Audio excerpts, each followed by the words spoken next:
ಮುಂದಿನ ಸುದ್ದಿ ನೋಡೋಣ. ಈಗ ಶಾಲಾ ಕಾಲೇಜುಗಳಲ್ಲಿ ಕುರುಕಲು ತಿಂಡಿಯನ್ನ ನಿಷೇಧ ಮಾಡಲಾಗಿದೆ ಅಂತ ಸಚಿವರು ಹೇಳ್ತಾ ಇದ್ದಾರೆ. ಕಾರಣ ಇಷ್ಟೇ, ಮಕ್ಕಳ ಆರೋಗ್ಯದ ದೃಷ್ಟಿಯಿಂದ ಈ ತರದೊಂದು ತೀರ್ಮಾನವನ್ನ ಕೈಗೊಳ್ಳಲಾಗಿದೆ ಅನ್ನೋದನ್ನ ಹೇಳ್ತಾ ಇರೋದು.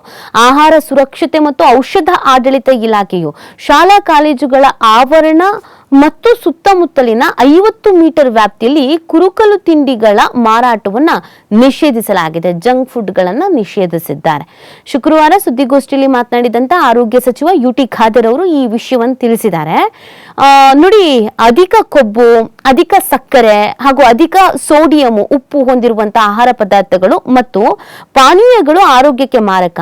ವಿದ್ಯಾರ್ಥಿಗಳಿಗೆ ಸುರಕ್ಷಿತ ಗುಣಮಟ್ಟದ ಹಾಗೂ ಆರೋಗ್ಯಕರ ಆಹಾರ ಲಭ್ಯತೆಯನ್ನ ಖಚಿತಪಡಿಸುವಂತ ಉದ್ದೇಶದಿಂದ ಇಲಾಖೆಯು ಜುಲೈ ತಿಂಗಳು ರಾಜ್ಯದಾದ್ಯಂತ 134 ಶಾಲಾ ಕಾಲೇಜುಗಳ ಆವರಣದಲ್ಲಿ ಪರಿಶೀಲನೆಯನ್ನ ಮಾಡಿತ್ತು.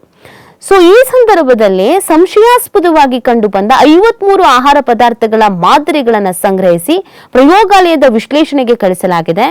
100ಕ್ಕೂ ಅಧಿಕ ಕಡೆ ಶಿಕ್ಷಣ ಸಂಸ್ಥೆಗಳ ವ್ಯಾಪ್ತಿಯಲ್ಲಿ ಕುರುಕಲು ತಿಂಡಿಗಳ ಮಾರಾಟವು ಗಮನಕ್ಕೆ ಬಂದಿದೆ.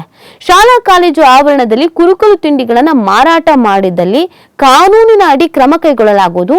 3 ಲಕ್ಷದವರೆಗೂ ದಂಡ ವಿಧಿಸೋಕೆ ಅವಕಾಶ ಇದೆ. ಶಿಕ್ಷಣ ಇಲಾಖೆಯ ಸಹಯೋಗದಲ್ಲಿ ಶಾಲಾ ಕಾಲೇಜು ಆಡಳಿತ ಮಂಡಳಿಗಳು ಕೂಡ ಅರಿವು ಮೂಡಿಸಲಾಗುವುದು ಅಂತ ಹೇಳಿದ್ದಾರೆ. ಇದೆಲ್ಲ ಮಕ್ಕಳ ಹೆಲ್ತಿಗೋಸ್ಕರ. ಅಂದ್ರೆ ಈಗ ಸ್ಕೂಲ್ ಅಕ್ಕಪಕ್ಕದಲ್ಲೇ ಈ ತರ ಎಲ್ಲ ಮಾಡ್ತಾ ಇದ್ರೆ ವಿಪರೀತವಾಗಿ ಕೆಮಿಕಲ್ ಹಾಕಿರ್ತಾರೆ, ಅಥವಾ ಈ ಕೊಬ್ಬು, ಸಕ್ಕರೆ ಈ ತರದ ಅಂಶಗಳಲ್ಲಿ ಇರುವಂತಹ ಫುಡ್ಗಳನ್ನು ಮಾರ್ತಾ ಇರ್ತಾರೆ. ಇದು ಮಕ್ಕಳ ಲೈಫ್ ಸ್ಟೈಲ್ ಮೇಲೆ, ಅವರ ಆರೋಗ್ಯದ ಮೇಲೆ ವಿಪರೀತವಾಗಿ ಪರಿಣಾಮ ಬೀರತ್ತೆ. ಆ ಕಾರಣಕ್ಕಾಗಿ ಈ ತರದೊಂದು ಕ್ರಮವನ್ನ ಕೈಗೊಳ್ಳಕ್ ಮುಂದಾಗಿರೋದು ಇದೊಂಥರ ಒಳ್ಳೇದು. ಅಂದ್ರೆ ಮಕ್ಕಳಿಗೆ ಗೊತ್ತಾಗಲ್ಲ ಅಲ್ವಾ, ಅವ್ರು ಹೋಗಿ ತೆಗೆದುಕೊಳ್ತಾರೆ, ಸೇವಿಸ್ತಾರೆ. ಇತ್ತೀಚೆಗೆ ಸಾಕಷ್ಟು ರೀತಿಯಾದಂತ ಹೆಲ್ತ್ ಇಶ್ಯೂಸ್ಗಳಾಗ್ತಾ ಇರೋದನ್ನ ನಾವು ನೋಡ್ತಾ ಇದ್ದೀವಿ. ಹಾಗಾಗಿ ಈ ಒಂದು ತೀರ್ಮಾನವನ್ನ ಕೈಗೊಳ್ಳಲಾಗಿದೆ. ಇದ್ರ ಜೊತೆಗೆ ಸಚಿವರು ಇನ್ನೊಂದು ವಿಚಾರ ತಿಳಿಸಿರೋದು, ಹೋಟೆಲ್ಗಳಲ್ಲಿ ಬಿಸಿ ನೀರು ಕಡ್ಡಾಯ ಅಂತ ಸಚಿವರು ಹೇಳ್ತಾ ಇದ್ದಾರೆ. ಮಳೆಗಾಲದ ಸಂದರ್ಭದಲ್ಲಿ ವೈರಾಣು ಜ್ವರ ಹರಡುವಂತ ಸಾಧ್ಯತೆ ಇರುತ್ತೆ. ಅಶುದ್ಧ ಕುಡಿಯುವ ನೀರು ಅನಾರೋಗ್ಯಕ್ಕೆ ಕಾರಣವಾಗತ್ತೆ. ಆದ್ದರಿಂದ ದರ್ಶಿನಿಗಳು ಸೇರಿ ಎಲ್ಲಾ ಹೋಟೆಲ್ಗಳು ಮಳೆಗಾಲದ ಸಂದರ್ಭದಲ್ಲಿ ಕಡ್ಡಾಯವಾಗಿ ಬಿಸಿ ನೀರು ಕೊಡಬೇಕು. ಈ ಬಗ್ಗೆ ಆದೇಶ ಹೊರಡಿಸಲಾಗುವುದು ಅಂತ ಯುಟಿ ಖಾದರ್ ಅವರು ಹೇಳಿದ್ದಾರೆ.